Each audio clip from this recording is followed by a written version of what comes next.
Here is your Radio Theater Channel weekly podcast for download. The RTC still has the very best old-time radio on the live streaming. And if it's music you love, tune in to the RTC Music Channel, where this link and many others are on our website at oldtimeradiolisten.com. Now, here's Jim. Welcome, everybody, and thank you for listening. Today it's the one and only Sherlock Holmes, and he's going to do The Adventure of Black Peter from 1969, and we follow that up with an episode of Crime Classics. This is called The Lethal Habit of Margaret de Villers from 1954. Cabby! Capital, my dear Watson. Let us return to our humble abode. 221B Baker Street, please, cabby. From London, we present Black Peter, a play for radio by Michael Hardwick, based on the short story by Sir Arthur Conan Doyle. Black Peter. I've never known my friend Mr. Sherlock Holmes to be in better form, both mental and physical, than in the year of '95. During the first week of July that year, my friend had been absent so often and so long from our lodgings that I knew he had something on hand. The first positive sign was an extraordinary one. He'd gone out before breakfast, and I just sat down to mine when he strode into the room.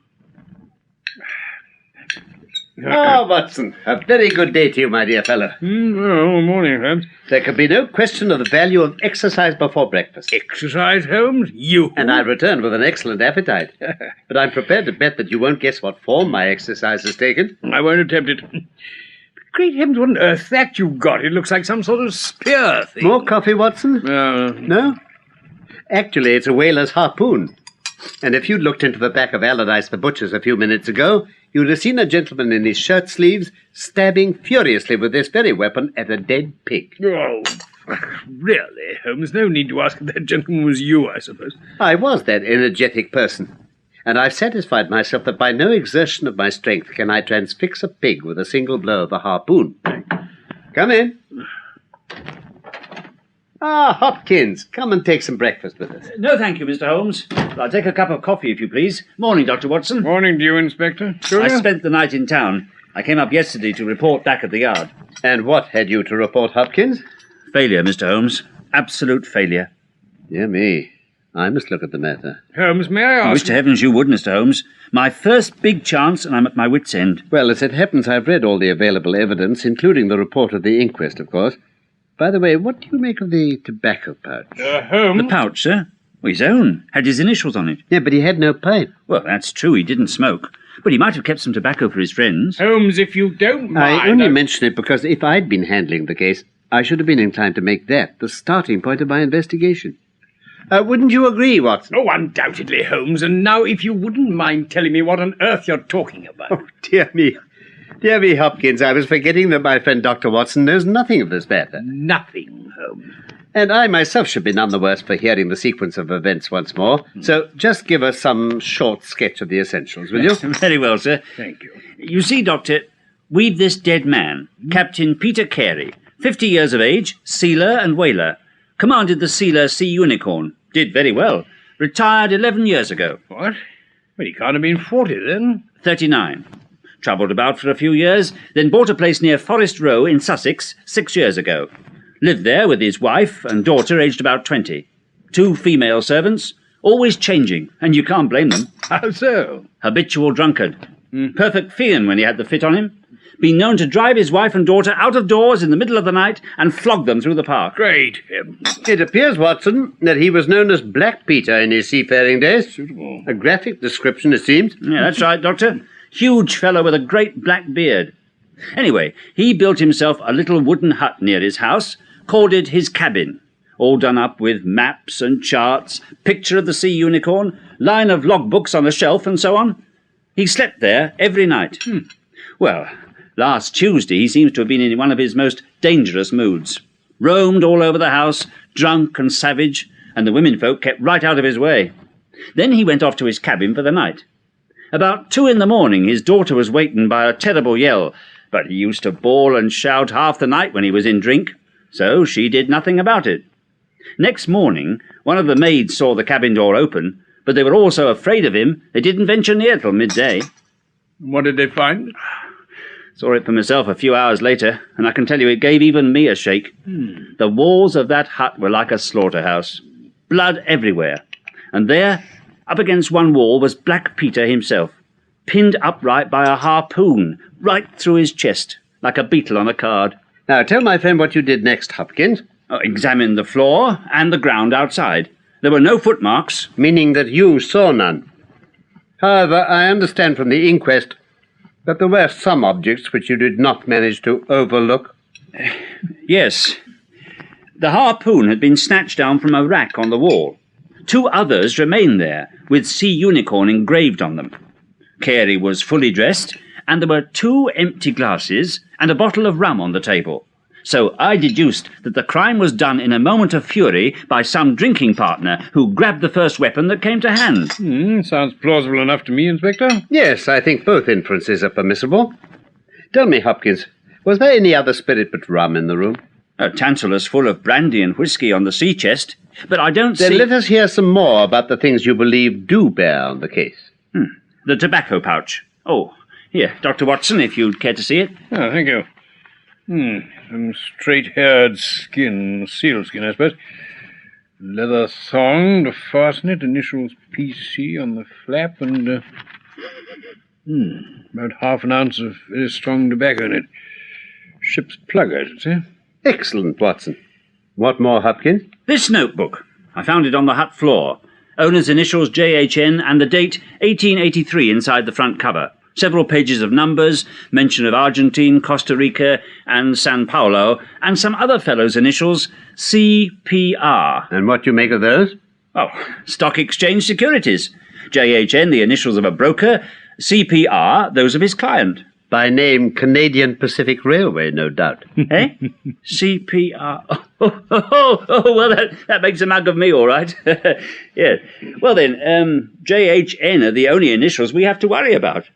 I've been through the old stock exchange lists. There was no one with those initials in the house or among the outside brokers in 1883. Oh, surely the securities can be traced by their numbers. That's true, Doctor. Only they're South American concerns, and the registers are held over there. Well, I've started inquiries, but it'll take weeks. Hopkins? Yes, Mr. Holmes, what have you found? This discoloration on the cover of this notebook. Surely... Blood, sir. I told you I picked it up off the floor, and there was blood all over the place. Was this blood stain inside the one uppermost or next to the boards? Next to the boards. Which proves, of course, that the book was dropped after the crime was committed. Exactly, Mr. Holmes. Near the door. Reckon the murderer dropped it as he ran. And I believe there was also a knife found. Also on the floor, still in its sheath. Mrs. Carey identified it as the captain's. Inspector, I don't quite see the mystery in all this. I mean...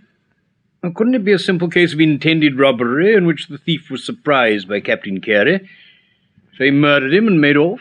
It could, sir. Though nothing seems to have been taken. And he could have had his pick with the captain there dead. Even so, it still leaves us with a murderer to track down. Which is why you come to me, I suppose. Oh, I'd be more than obliged for your opinion, Mr. Holmes. Oh, well, I suppose I shall have to come out and have a look. It'll be a real weight off my mind, sir. This is Mrs. and Miss Carey, Mr. Sherlock Holmes, Dr. Watson. How do you do? How do you do, Mrs. Carey? Allow me to express our sympathy. Thank you, sir. There's no need for it. It's good riddance to the blackest scoundrel that ever lived, that's all. I see. Then, Miss Carey, do you suppose that anyone in particular might have determined to kill him? Anyone you like to choose. Me included. Oh, for shame, girl. Come now, Miss Carey. I appreciate your feelings, but I wish you to be as specific as possible. What? To help you lay hands on the one who's put my ma and me out of a life of misery? Mrs. Carey? No. I don't know. I don't know anything. Oh, come on, Ma. There's no more to fret about. Is that all, then? For the moment. Thank you. Come back to the house, love. We'll make some tea and you shall rest a bit. And now, Hopkins, if we may look inside this hut. Right, sir. Here's the key. Hello? What is it, Inspector? Someone's been at this lock since I was here last. Those marks were never there before. Whoever it was must have been a very poor burglar. He can't have got it open. Or some curious villager, perhaps. What do you think, Holmes? I think that fortune is very kind to us. Someone came here expecting to find the door open. He tried to get in with the blade of a very small penknife. He couldn't manage it. Now, what would he do? Come again next night with a more useful tool. So I should say. And it'll be our fault if we're not here to receive him. Meanwhile, let me see the inside of the cabin.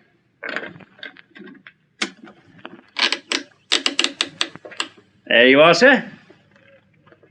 Mind, I don't think there'll be anything else for you to find. I've been over this place with a microscope, almost. Ah.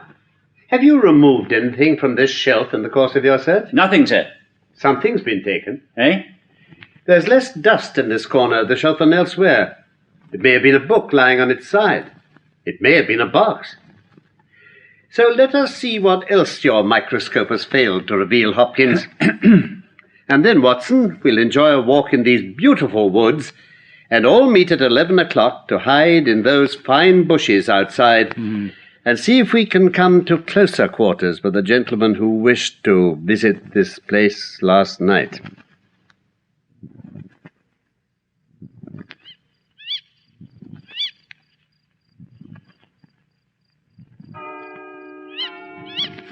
+2.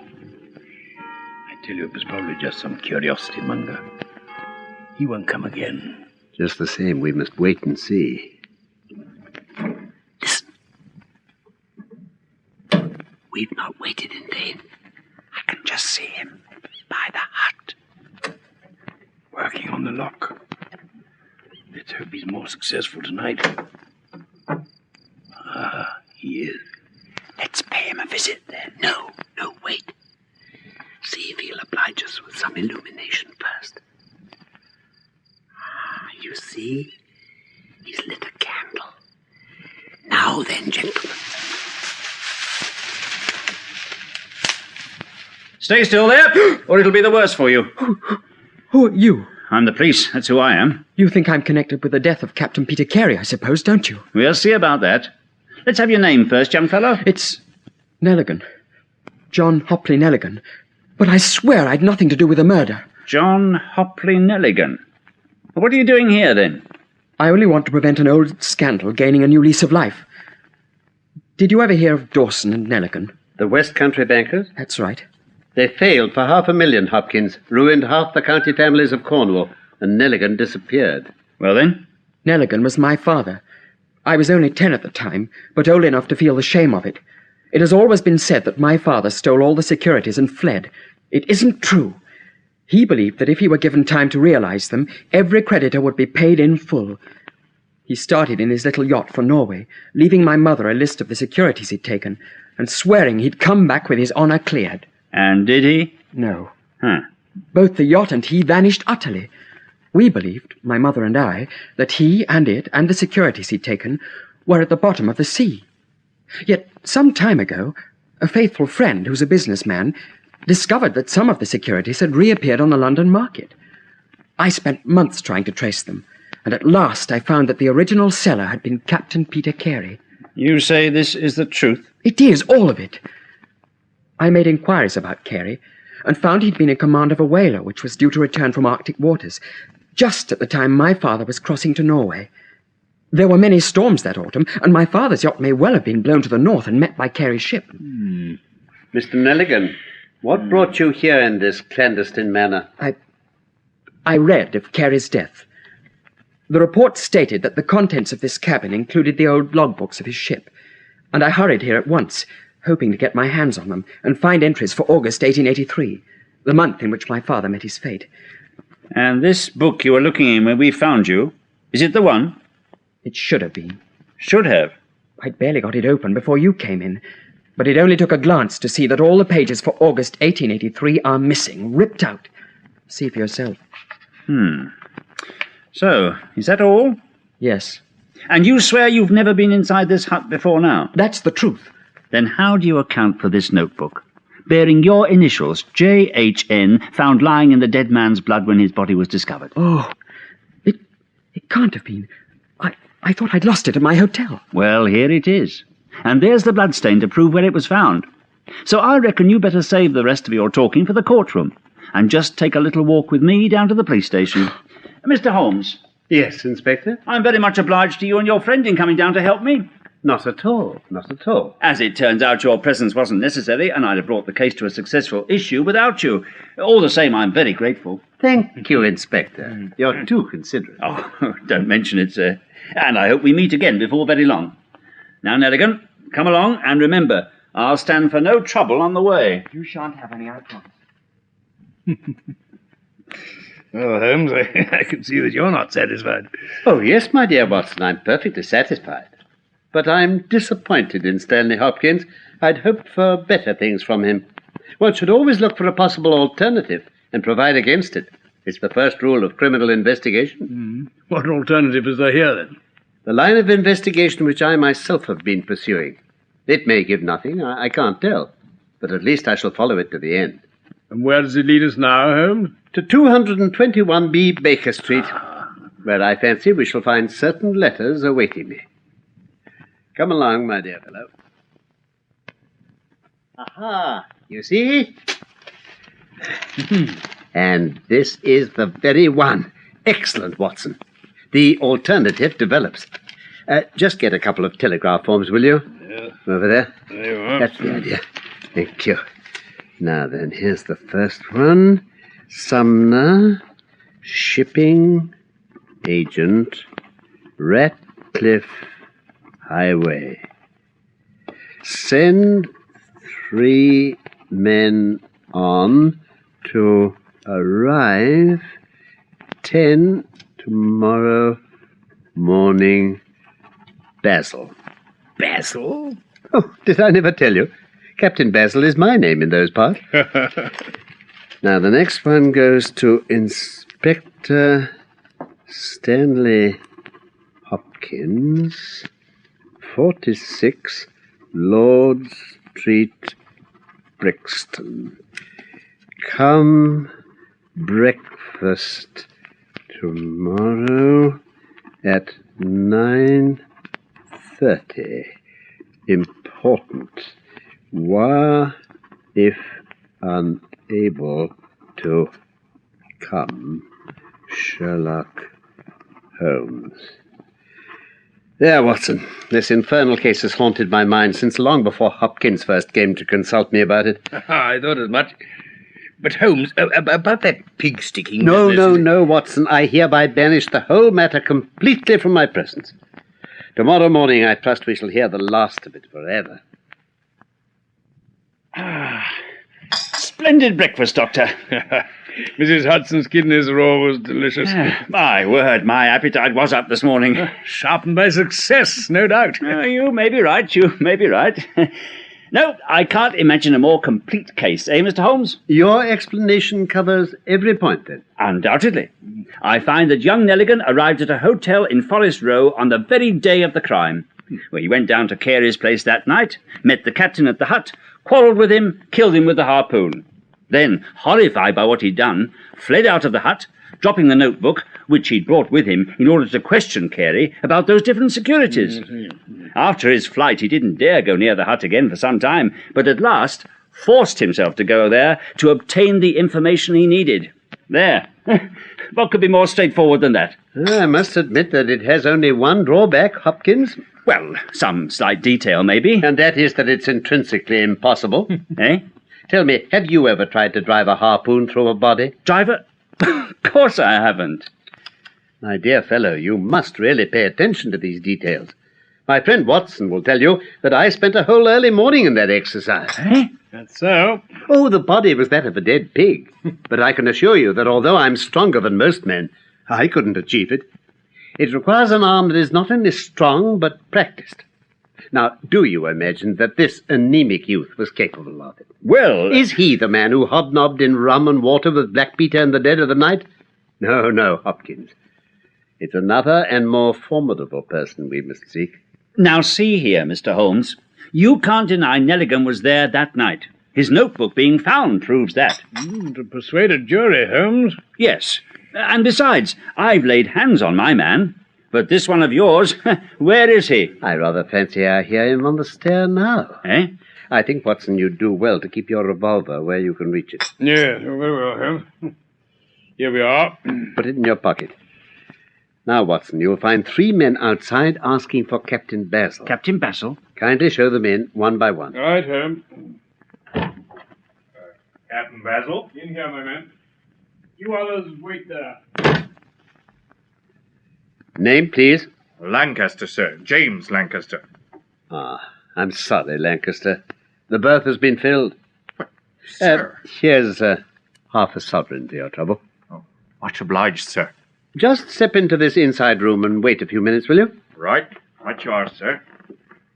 Next, Watson. Next. Captain Basil, is it? The same. And you? Battins, Captain. You Battins, at your honour's service. Oh, I fear not, Battins. Here's half a sovereign instead. Here, what the... Watson, get Lancaster and show the 2 of them out. They're not to speak to the 3rd man on any account, do you follow? Of course, Holmes. Then show him in. Very well. Lancaster, come on now. Aye, aye, sir. You two. What the blazes? Would you tell me what all this is, Mr. Holmes? I'll show you instead. Ah. This way. I'm a Kearns. Patrick Kearns. Which is a captain. Cairns, harpooner? Aye, 26 voyages. And ready to start with an exploring ship? Ready enough. Wages? £8 a month. Very well. Your papers, please. Thank you. Yes. Yes, you're just the man I want, Cairns. Good. Now, here's the agreement. Now, if you'll just sign with this pen. Why, here? That will do. And... There. Here. Bracelets. Now, what do you think you're at? The revolver, Watson, quickly! Yes, stay still, I shoot! Strength of a bull. I thought he'd be too much for us, even with the handcuffs on. Cairns, sit down on that settee. You go to hell. You'll do as I say, or my friend here will not hesitate to put a bullet in you for resisting arrest for the murder of Captain Peter Carey. Arrest? Oh, cool, wouldn't you know? That's better. Now, sit still. I see here, mister. No, I won't give no trouble. But listen, you say I murdered Black Peter, we're all right. But I say I killed him. And that's all the difference in the world. Going to sling us some yarn, are you? It's no yarn. When he pulled his knife on me, I whipped a harpoon through him sharp. You call that murder if you like. We'd better hear your story from the beginning before we judge that. It was in '83. Black Peter Carey was master of the Sea Unicorn. I was spare harpooner. We'd just come out on the ice pack, homeward bound, when we picks up a little craft near to foundering. Only 1 man on her, so we takes him aboard with his tin box. What was his name? I never did hear. He was shut up with his skipper in his cabin for near 2 days, talking and talking, the ship's boy said. And on the second night, the skipper tells us all the chap's disappeared. Fell overboard, he reckons. We never sees him no more. Well, it could have been true, Holmes. Yeah, it could. But it wasn't. Just 1 man sees Black Peter tip up that poor chap by his heels over the rail in the dark. And that man was yourself. Yeah, right. But this was in '83, 12 years ago. Why didn't you report it? I kept the knowledge to myself and waited to see what would come of it. I reckon there was something in that tin box as would make it well worth his while to pay me well for keeping me mouth shut. He left the sea after that voyage, and it was long years before I could track him down. When I called on him, he was reasonable. Oh, we had a rum or two together, but I didn't like the look in his eye. I spotted that harpoon hanging in the wall, and it's as well as I did, for he went for his knife, but before he could use it, well, I had the harpoon right through him. What did you do after you'd killed him? Well, I looked around for that tin box, didn't I? It was on a shelf. I took it down and left it out. But just as I got outside, I heard someone coming, so I hid it and watched. I saw a man go slinking into the hut. Next minute, he gave a great yell and came out and ran off as fast as his legs would go. Young Lenigan. Whoa? Never you mind. What then? Well, I walked 10 miles to Tunbridge Wells and got a train to London. Yeah. When I opened the box, there was nothing in it but papers, which I wouldn't have dared to sell. I'd lost my hold on Black Peter, and I was stranded without a shilling. And I saw these advertisements by Captain Basil for harpooners at high wages. Well, here I am. A very clear statement. Mr. Holmes, I owe you an apology. You were right all along. Well, I'm blessed if I know how you did it. Simply by having the good fortune to get the right clue from the beginning. All I heard pointed in the one direction. The amazing strength and skill needed to pin a man to a wall with a harpoon. The sealskin tobacco pouch with the coarse tobacco and the initials PC. Here, that must be mine. Where is it? The inspector has it. It was found in the hut. And I've been wondering where I'd lost it. Now, the coarse tobacco pointed to a seaman, the sealskin to a whaler. The initials were those of Peter Carey, too, but he seldom smoked and no pipe was found in his cabin. I adjudged that to be a coincidence. Finally, Hopkins, you remember that I asked whether whiskey and brandy were in the cabin? Yes. You said they were. How many landsmen are there who would drink rum when they could get these other spirits? Yes, I was certain Carey's visitor had been a seaman. I ascertained the names of the crew of Sea Unicorn in 1883. When I found one Patrick Cairns amongst the harpooners, I proceeded to spend several days in the East End devising an Arctic expedition and putting forward tempting terms for harpooners who would serve under Captain Basil. Behold the result. Wonderful, Mr. Holmes. Wonderful. Remarkable, Holmes. You must obtain the release of young Mr. Nelligan as soon as you can, Inspector. And I think you should waste no time in conveying your prisoner to a place of safety. Yes. Come on, Cairns. But all I can say is this. If I kill Black Peter, and the law should give me thanks, for I saved him the price of a hempen rope. If you want me for the trial, Hopkins, just let me know. Very good, Mr. Holmes. Well, Watson, I think we've brought our case at last to a triumphant conclusion.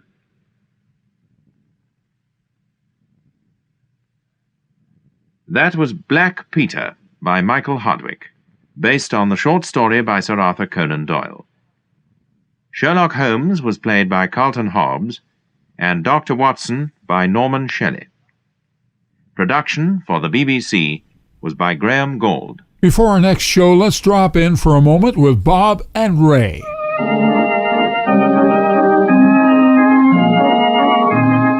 And now, Graham Crackers with chocolate all over them presents Matt Neffer, boy spot welder. As we look in on Matt today, we find him at the factory reporting for his new job. With him is his assistant, his good friend Todd. Todd says, "Is this the place where you're going to work on the new invention, Matt?" "This is it, Todd. Look, would you prepare my acetylene torch, please, for welding?" "Yes, of course.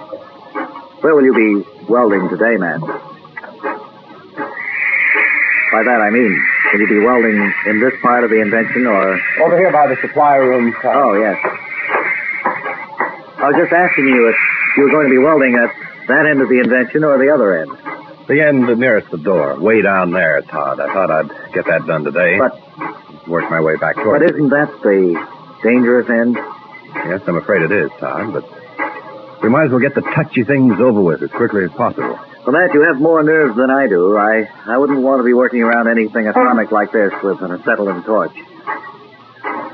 Here, I've prepared the torch now, and all of your welding equipment is ready." "Over here by the time clock, Todd." "Oh, yes. I was just saying, I've prepared all of your welding equipment." "Oh, I just clocked in. All right, let's go back over there." "Matt, you won't mind if I stay at this end of the invention and you work down at the other end. It's not that I'm afraid, but..." "I understand, Todd. People are usually afraid of things they don't understand. I think it's a case of you're just not knowing what's going on here and rather hesitant to work with me." And... "No, I appreciate your feelings. Go, stand in the safety zone. It's all right." "Righto, Matt." "First, before you leave, would you put on my welding glasses, please, and hat?" "Well, what do I want to put on your welding glasses and hat for? I'm going to be in the safety zone." "No, put them on me, Todd." "Oh, yes, Matt, of course." "All right, hurry now to the safety zone, Todd. I must get about this very dangerous welding." "Good luck, Matt." Thank you, Tom.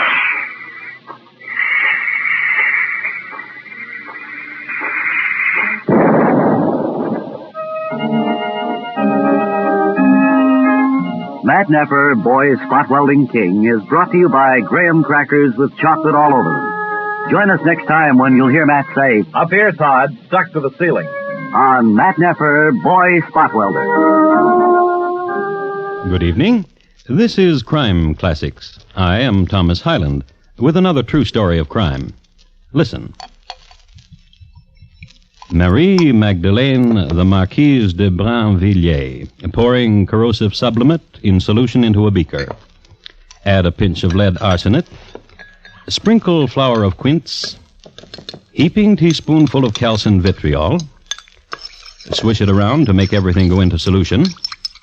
And since pigeon pie, unpoisoned that is, was her daddy's favorite dish, especially the way she made it, just like Mom, pour all the solution onto a pigeon pie.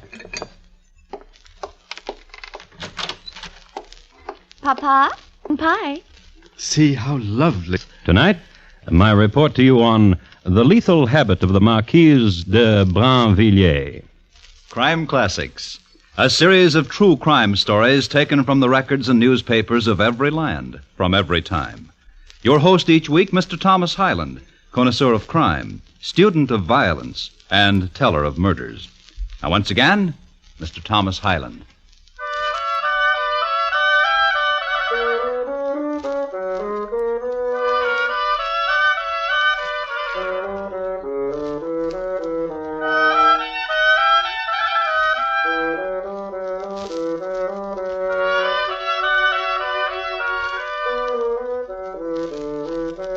France just about went broke under Louis XIV, what with building Versailles and some other minor palaces, and what with his peccadillos and lavishments, to say nothing of l'affaire des Trois Chevaux, Louis brought practically all of France to its knees.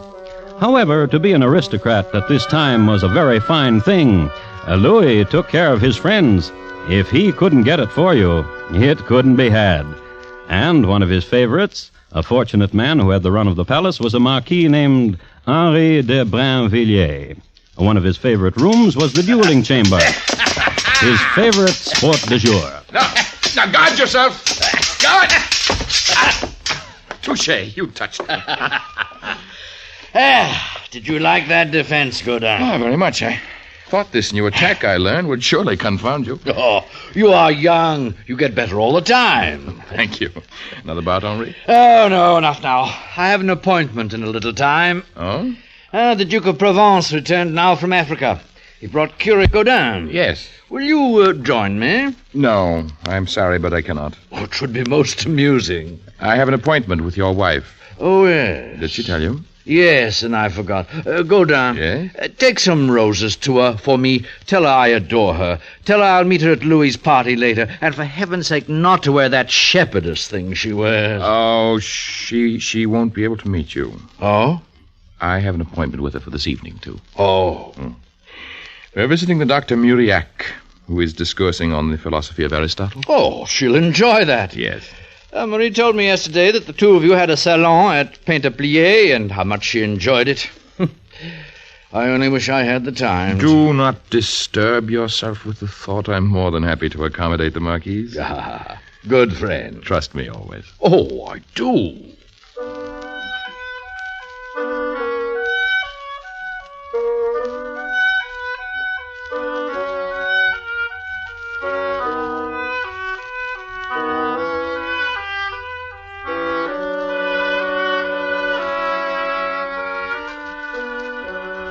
Maddie? Yes, beloved. Yes, my cavalier. Yes, my lord. Your husband. What of him, beloved cavalier, lord? He is my friend. Oh, now listen. Your husband is Now listen. Yes. You are his friend even more than he is yours. Oh? To escort me. Therefore, assuming his responsibilities toward me. Therefore, keeping me in constant joy.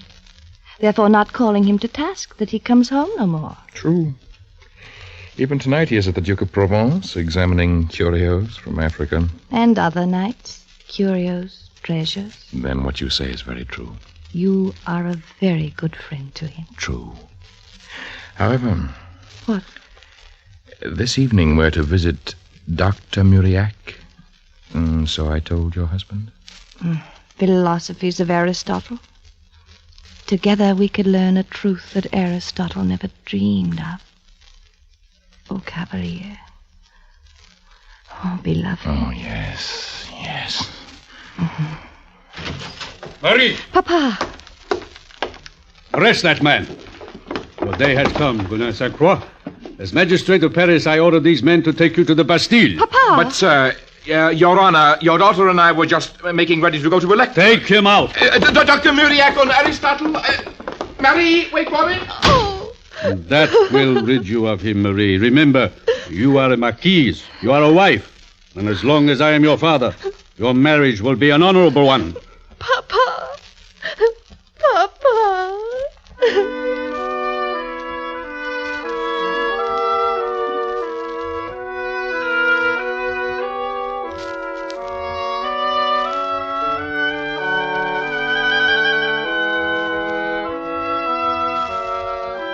Godin Sainte-Croix was charged with molesting tranquility, a catch-all ordinance of the day. And when he appeared before the court, well, you know who was sitting on the bench.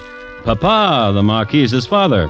And he was such a good father, so concerned with his daughter's tranquility, that Godin got the limit of the law, 3 years in the Bastille. In jail, he was not what you'd call a mixer. He read a lot and mostly used to sit on the stone floor at the feet of one Exili Fortunato. Exili was a lifer, having practically wiped out a small village in the south of France by poison, an experimenter, alchemist and scientist that he was. Elixir of tawny berry, which berries gathered neath the quarter moon will produce a withering of the chest cavity. Death in 3 days.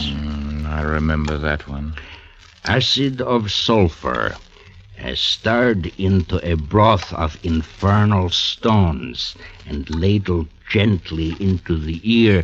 But this must be done when the subject sleeps. True. One that causes a quick and classic pain. And is quick and leaves no trace, actually. Lead arsenate, tripled distilled. Desiccate the flower of quince and sprinkle it. Then calcined vitriol. And you are king of the world.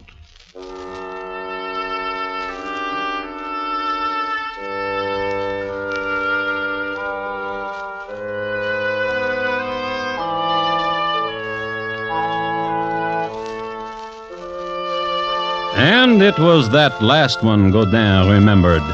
All in all, it was not a bad 3 years.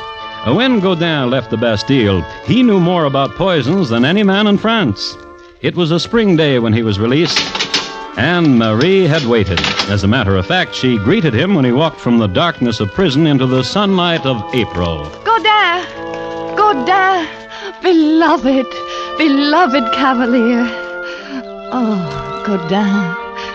Godin, hold me thus forever. Oh, but how long we will be together, I do not know, for Papa... Let us poison your Papa. What did you say? Let us poison your Papa. A suggestion of excellence. Yes. Pluck the thorn and gain a rose. Oh? For Papa is very rich, and he has a will, and I am his favorite. Killing 2 unicorns with 1 dart. Yes. Godin? Yes. The poison. Hush. Hush.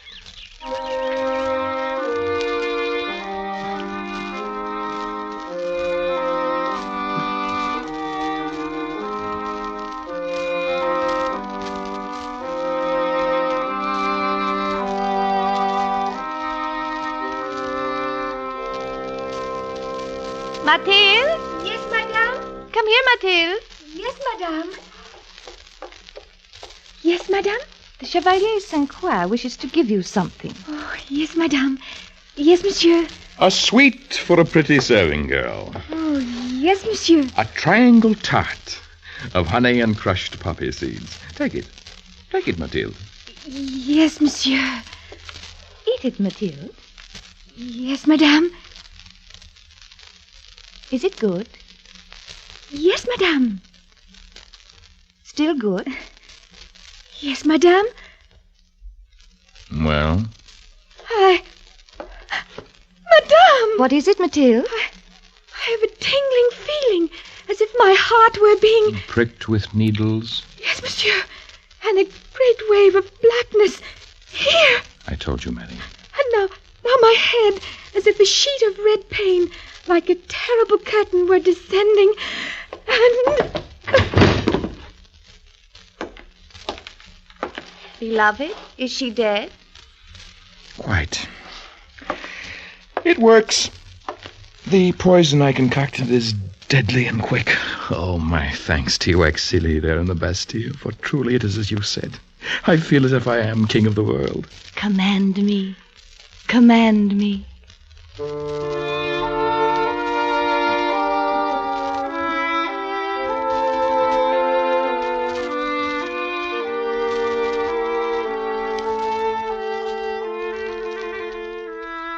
Scientific approach, the formula, the experiment, the proof. Marie de Brinvilliers gave the body of her serving girl to the surgeons, for which she was profusely thanked. And a week later, Godin, having taught Marie everything he knew, you remember, she poured the corrosive sublimate into a beaker. Now add a pinch of lead arsenate. Sprinkle the flour of quince, heaping teaspoonful of calcined vitriol. Swish it around, then pour it all onto a pigeon pie.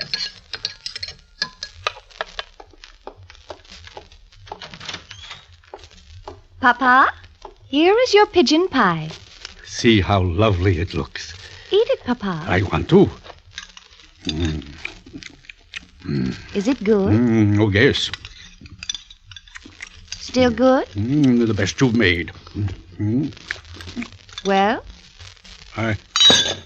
Marie. Do you have a tingling, Papa, as if your heart were being pricked with needles? Yes. And is there a great wave of blackness? Right here. And now in your head does a sheet of red pain descend like a terrible...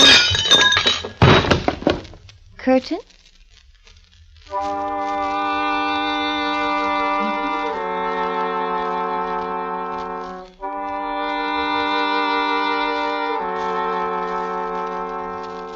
Marie then did this. She listened to her daddy's heart. It wasn't beating. She gave him the mirror test for breath. He wasn't breathing. She stuck him with a needle. No reaction. Then she sat down and had a glass of wine. Then, knowing that an alarm should be given, she did this. Papa is dead! Papa is dead! Papa is dead! She yelled at everybody. And Papa sure was.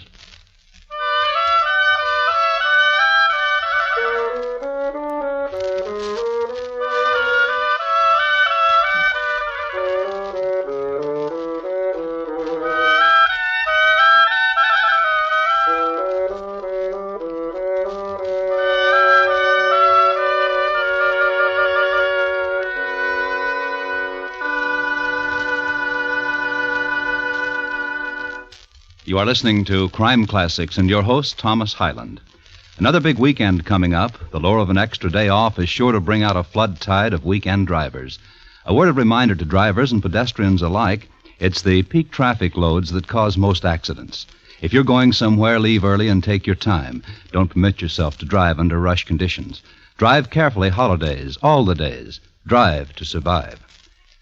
Now, once again, Thomas Hyland in the second act of Crime Classics, and his report to you on the lethal habit of the Marquise de Brinvilliers.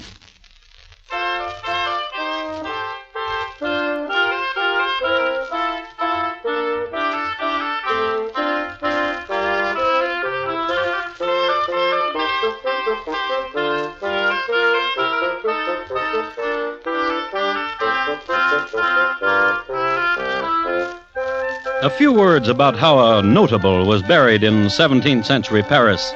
The whole court turned out if the weather was nice. If it were inclement, the whole court sent emissaries. On that day in 1673, when the Marquise de Brinvilliers' papa was buried, the weather was nice. Magistrates from all over France were his pallbearers.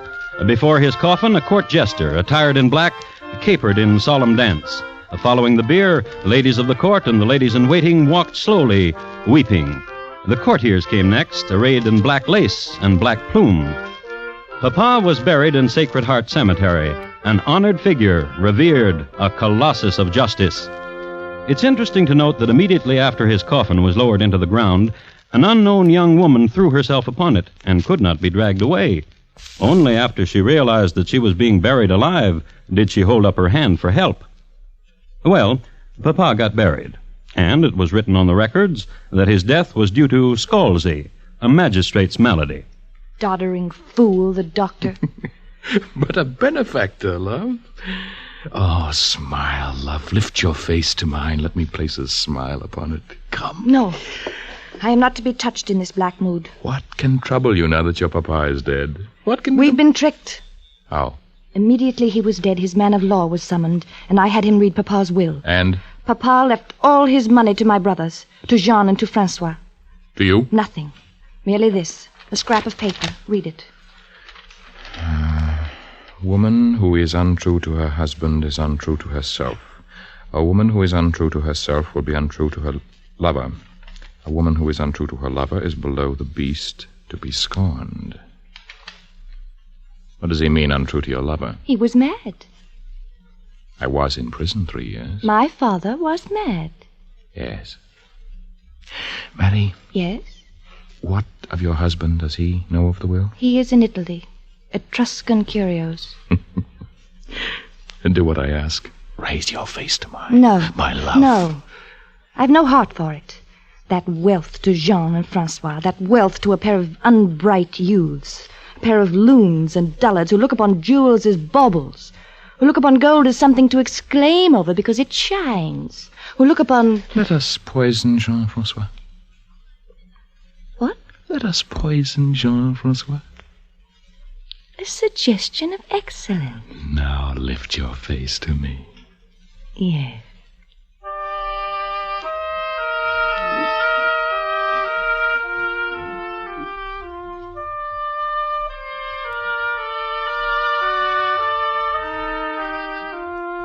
They had to come this far, these star-struck lovers, this far. And this was really the beginning of it. An orgy of poisoning that sent a shudder through all the land. And before they were finished, so many people died that Paris thought she was in the grip of a strange epidemic. But the beginning, then. In the charity hospital of Saint-Vercourt, not a large place and run by donations and the largesse of doctors and nurses, one of the nurses was named Angelina Murer, and this is how it went. Nurse Angelina? Yes? I am the Marquise de Brinvilliers. I am delighted. I wish to help. I am delighted. To read to the patients? I wish to work in the kitchen. Such as you? In the kitchen. We welcome you. Somehow, and history does not know why, the lovers decided not to use the same poison as killed Papa, but to try out others, to experiment.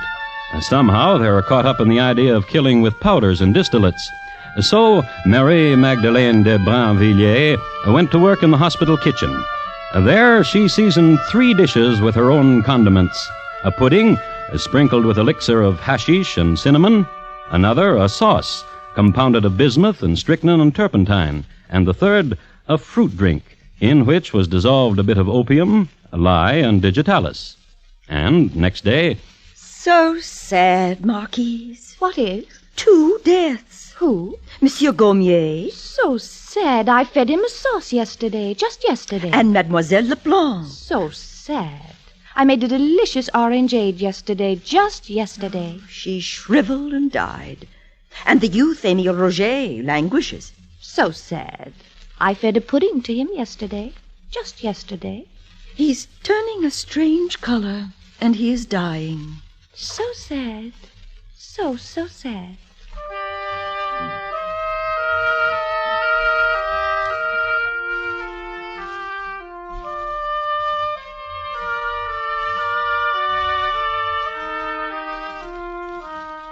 Opium lie, and digitalis. In prison, actually, said it was one of the most efficient. Oh, and he is right. A person shrivels and dies. And then your brothers. Now. What now? Oh, so anxious you were. Oh, there's a fascination in this, Godin. A thing you said. King of the world. King of the world. And now I know it. Yes. And now my brother Jean is in his bedroom. Take this melon to him. It's seasoned well. And you? I'll take this other melon to my brother Francois. Come. And when this day is over, the wealth of Papa will be ours. Jean's room is right there. And when it is over... I'll fly to you. And for now, farewell.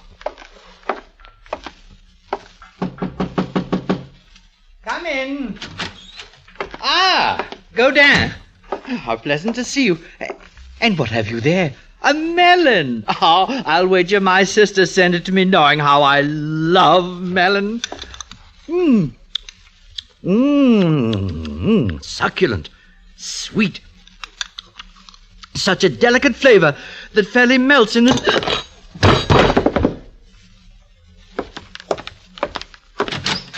It is done. Wait. Marie, sister of my heart, how lovely you are this morning, bringing melon to me, red as your blushing cheek. Oh, what a night was mine last, sister. Recall the Baroness of Vermont, she who never opens her mouth, she who lavishes silences upon all who... Oh, delectable melon, as delectable as...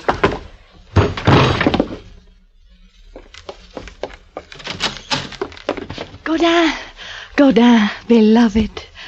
You, the king of the world, and I, the queen. Beloved, beloved.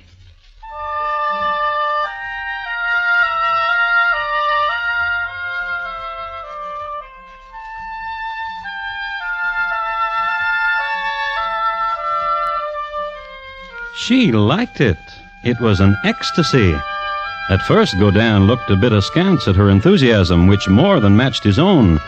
But after a while... My life, my love, to have deserved you. Not only deserved her, sardonyx would say he was stuck with her, because the habit became immediate. All she had to do was not like somebody, and... that was the end of somebody. And don't think for a minute, however, that Cavalier Godin was just whipping up the potions and watching. The Comte de Longier, he'd snubbed Godin. Mademoiselle Picard, she'd snubbed him too. It got so that people wishing other people dead would come to Marie and or Godin and commission a murder. Never was there a failure. I love you, Godin. I love you, Marie. Lovers, murderers, and later... I love you, Marie. I'd like to be alone tonight, Godin. And later... I love you, Marie. I'll see you Monday. But they kept on poisoning. This is when Paris thought she was in the midst of an epidemic. Until Monsieur Desgrais. He was a detective, and he suspected things. And his suspicions led him to Marie Magdalene de Brinvilliers. They met at a horse race. Come, Dauphin! Run! Run! Oh, I've won! How fortunate you are. I beg your pardon. How lovely you are. How alone you are. No longer. Which blossomed. Kiss me.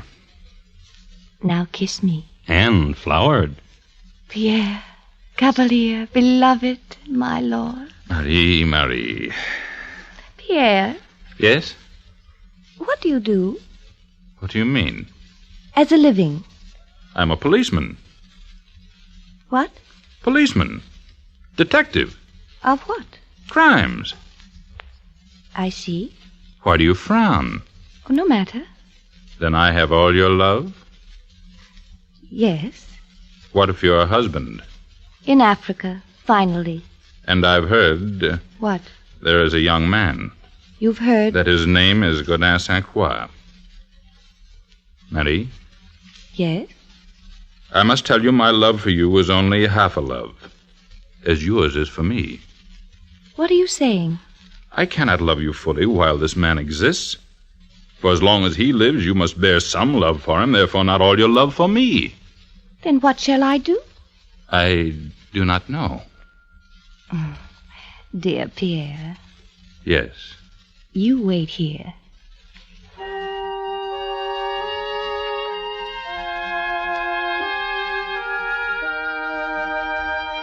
Godin, Godin, beloved, how I've neglected you, and how I've missed you, and how burns my love for you.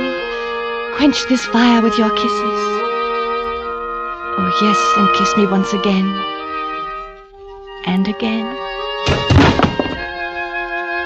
Was not your death sweet, Godin? Farewell, Godin.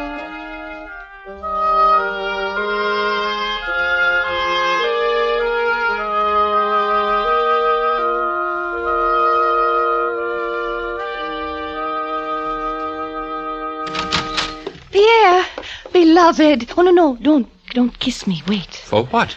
For there still may be poison on my lips. What? I gave Godin a sweet death. He kissed me 3 times and died. What? Listen, how clever. I daubed my lips with a sealing oil, and upon this I placed a poison, so that myself I could not absorb the poison. But whoever kissed me... Died. Yes. And now Godin is dead. Yes. And you killed him. Yes, yes, oh yes, for you, beloved. Killed him for You were under arrest. What? Murderous. Pierre. Vile. Oh, Evil. Oh, my love I gave to you. Horror. You tricked me. Tricked me. Beast. Beast.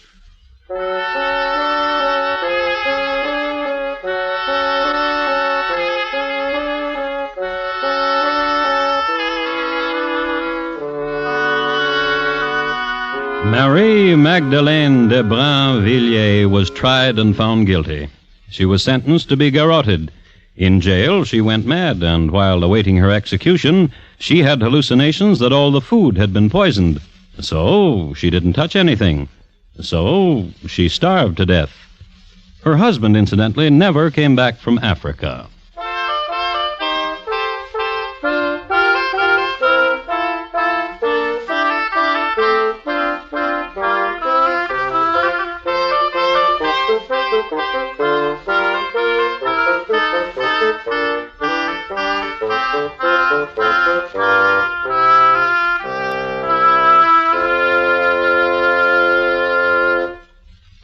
In just a moment, Thomas Hyland will tell you about next week's crime classic.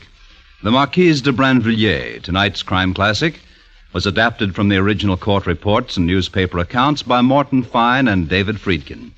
The music of Francois Couperin was adapted and conducted by Bernard Herrmann, and the program is produced and directed by Elliott Lewis.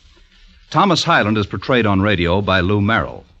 In tonight's story, Mary Jane Croft was heard as Marie and Lamont Johnson as Godin.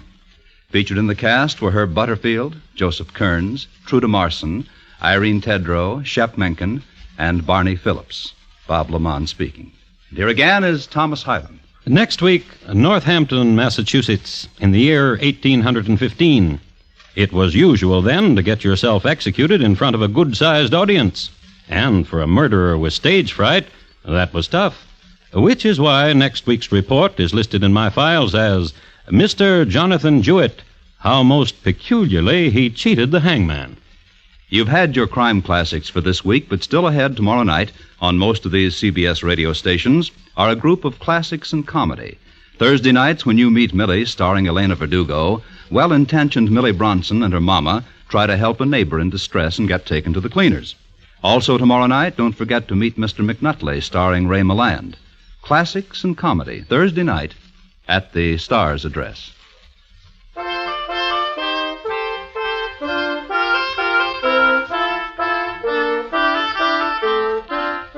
Friday nights, enjoy a full-hour Arthur Godfrey Digest on the CBS Radio Network.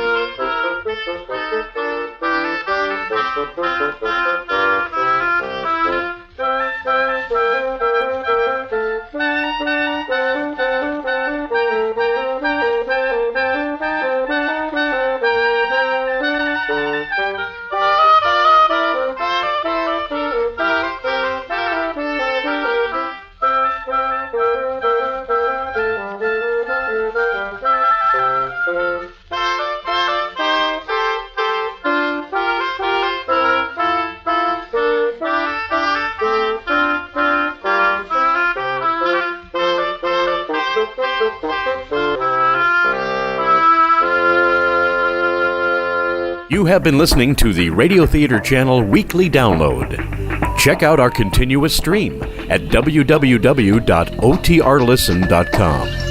And join us next week for another Radio Theater Channel Weekly Download.